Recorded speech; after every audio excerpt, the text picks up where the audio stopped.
Hello मेरे प्यारे बच्चों, आज हम एक और प्यारा सा क्वेश्चन थोड़ा सा कंसेप्चुअल है ना। मतलब ये है बड़ा बेसिक सा, लेकिन डराने के लिए बहुत है बच्चों को। मेरे छोटे छोटे बच्चों को डराने के लिए बहुत अच्छा क्वेश्चन है ये। अगर बोर्ड में आएगा तो बेचारे कंफ्यूज से हो जाएंगे, है ना। चलो इस क्वेश्चन को ट्राई करते हैं कि होगा कैसे। सिर्फ बेसिक सा नॉलेज चाहिए हमको ट्रिग्नोमेट्री की, वैल्यूज की, और कुछ भी नहीं है इस क्वेश्चन में। एक बेसिक सी प्रॉपर्टी लगवा के, यानी इसको अगर हम ट्राई करें, ध्यान से देखें, तो एक सिंपल सी प्रॉपर्टी इसमें हम लगा सकते हैं। किसकी लगा सकते हैं? एक वैल्यूज की लगा सकते हैं, और एक शायद एंगल्स हम प्रॉपर्टी लगेगी ट्राइंगल्स की। चलो और ट्राई करते हैं कैसे होगा ये क्वेश्चन, है ना।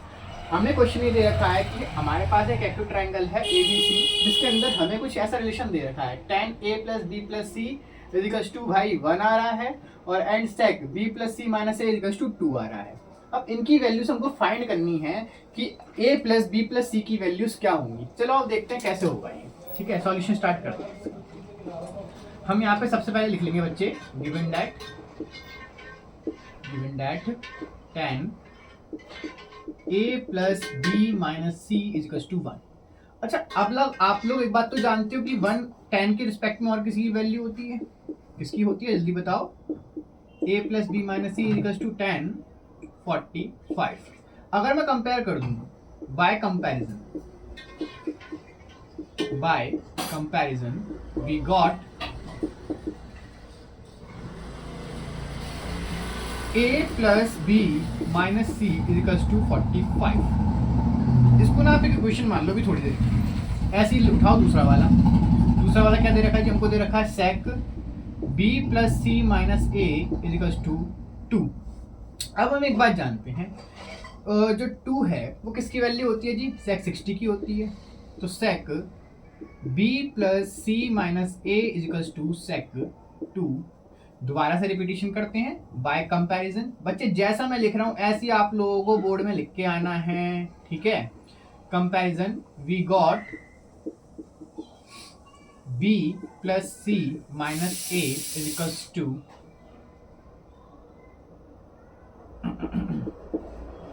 sec v plus C minus A equals to 60, है ना। sec 60 की वैल्यू क्योंकि कॉट होती है। आप चाहो तो ना ब्रैकेट में बेटा ये लिख सकते हो अच्छे से, और अच्छे से एक्सप्लेन करने के लिए tan 45 इजिकल्स टू 1, और इसको आप यहाँ पे लिख सकते हो sec 60 इजिकल्स टू 2।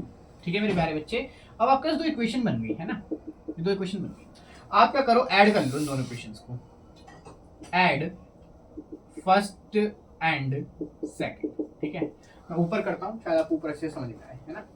चलो अब इनको ऐड करते हैं फर्स्ट और सेकंड को। तो हमारे पास क्या आएगा? हमारे पास कुछ आंसर ऐसा आएगा, a plus B minus C plus b plus C minus A equals to 60 plus 45, है ना। अब क्या कर सकते हैं जी हम? देखो, c से c कट जाएगा, a से a कट जाएगा, बचा b, यानी 2b की वैल्यू कितनी आ गई हमारे पास? 105। b बराबर हमारे पास कितना आ जाएगा? 105 अपॉन 2। बच्चे b कितना चला जाएगा हमारे पास? 52 1 अपॉन 2 डिग्री, ठीक है। तो अब 52.5 डिग्री के आसपास ये आंसर आ जाएगा। अब हमें सिर्फ b मिल गया, है ना। अब हम क्या करते हैं, ऐसा करते हैं, b की वैल्यू को किसी एक में पुट करके देख लेते हैं, ठीक है। चलो ऐसा करते हैं, b की वैल्यू को इक्वेशन नंबर सेकंड में पुट करके देखते हैं, तो हमारे पास क्या आएगा, ठीक है। Put the value of b in equation number second, ठीक है। तो देखते हैं क्या मिलता है हमको। b plus C minus A equals to 60, c minus A equals to 60 minus 20 को मैं लिख सकता हूँ, या c minus A equals to 60 minus का 52 1 अपॉन 2 डिग्री। बच्चे मेरे पास ये आ जाएगा 7.5 डिग्री, ठीक है। इतना आ गया मेरे पास, है ना। अच्छा, इस क्वेश्चन को अब मैं यहाँ से थोड़ा सा यहाँ शिफ्ट करता हूँ मेरे प्यारे बच्चे। इधर ध्यान से देखना, थोड़ा सा बोर्ड छोटा पड़ रहा है ना। इसको बड़े ध्यान से देखना। अब मेरे पास एक वैल्यू c माइनस ए की भी आ गई है, यानी c माइनस ए मेरे पास मेरे प्यारे बच्चे क्या आ चुका है? मेरे पास आ चुका है 7.5 डिग्री। ठीक है, कोई दिक्कत नहीं है। अच्छा, अब मैं एक चीज और जानता हूं, ठीक है। Using the angle sum property of triangle a plus B plus C equals to कितना होगा मेरे प्यारे बच्चे? 180 डिग्री।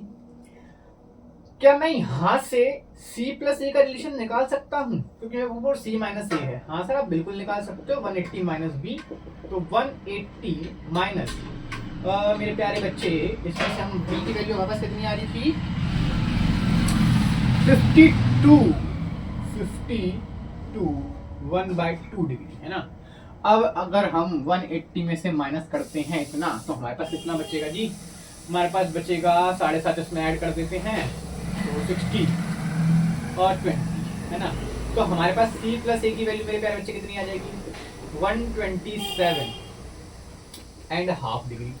ठीक है, ठीक है जी बढ़िया। अब इसको इक्वेशन मान लो, इसको मान लो आप थर्ड, और इसको आप मान लो बेटा फोर्थ। इसको सॉल्व कर लो जरा। ठीक है, क्या करें जी, जोड़ देते हैं, ले बालक जोड़ देते हैं। यानी equation third plus equation fourth को जोड़ दो मेरे बच्चे। c minus A plus c plus A is equals to 127 1.5 degree plus 7/2 degree. ठीक है, अब मेरे प्यारे बच्चे क्या होगा,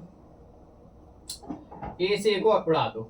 2c की वैल्यू कितनी आ गई मेरे पास, 2c की वैल्यू आ गई 135, है ना, 135 डिग्री आ गई। c बराबर कितना आ जाएगा मेरे प्यारे बच्चे, c बराबर मेरे पास आ जाएगा 135/2, यानी कि लगभग 65 या 67 1/2 डिग्री। ठीक है, c की वैल्यू आ गई। अब क्या करें, c की वैल्यू हमारे पास तो आ गई, c बराबर हमारे पास कितना आ गया जी, 67 1/2 डिग्री। ठीक है, b भी था हमारे पास, b कितना है जी हमारे पास, b है हमारे पास कितना आया था भाई बताओ, 52.5 डिग्री। ठीक है, अब हमें चाहिए a। बहुत इजी लुल्लू पुल्लू सा क्वेश्चन रह गया अभी। ठीक है, हमने जो a प्लस बी प्लस सी वाला लगाया था, अप्लाई करा था, उसी में यार वैल्यू पुट कर दो, सबकी आंसर आ जाएगा मेरे मुन्ना। तो a b की वैल्यू है 52.5 plus c 67 1.5 is equals to 180। ठीक है मेरे प्यारे बच्चे, a प्लस, इसको अगर तुम्हें थोड़ा सा भी जोड़ना आता है अलग से आप जोड़ोगे, अगर आप थोड़ा सा भी आपको जोड़ना आता है अलग से जोड़ोगे, तो मेरे प्यारे बच्चे इसको आप ऐसे भी जोड़ सकते हो 50 प्लस 60। ठीक है, 50 प्लस 67 जोड़ लो यार, 52 प्लस 67 जोड़ लो और हाफ डिग्री जोड़ के वो 1 बना देंगे। तो या इसको ऐसे कर लो आप, सिंपल सी बात है, इसको पूरा जोड़ोगे ना, मैं आपको बताता हूँ 120 डिग्री होगा बराबर 180। सो ए बराबर मेरे प्यारे बच्चे कितना हो जाएगा, 180 माइनस 120 डिग्री। ए बराबर कितना आ गया मेरे पास बच्चे, 60 आ गया। इन सबको बॉक्स में बंद कर लो, ए आ गया, बी आ गया, और हमारे पास यहाँ पे मेरे प्यारे बच्चे सी आ गया। ठीक है जी, तो हमारे ए बी सी के आंसर आ चुके हैं, बहुत ही प्यारे आंसर आए हैं।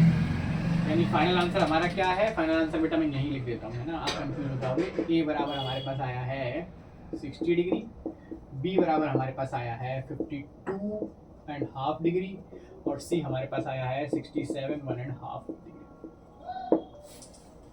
ठीक है प्यारे बच्चे, आज के लिए इतना ही। बहुत प्यारा सा क्वेश्चन था, कंफ्यूज करने के लिए थोड़ा सा टिपिकल था, बाकी प्यारा क्वेश्चन था। आ सकता है एग्जाम में 3 मार्क्स में, आपके बोर्ड एग्जाम में आ सकता है, स्टैंडर्ड मैथमेटिक्स वालों के लिए।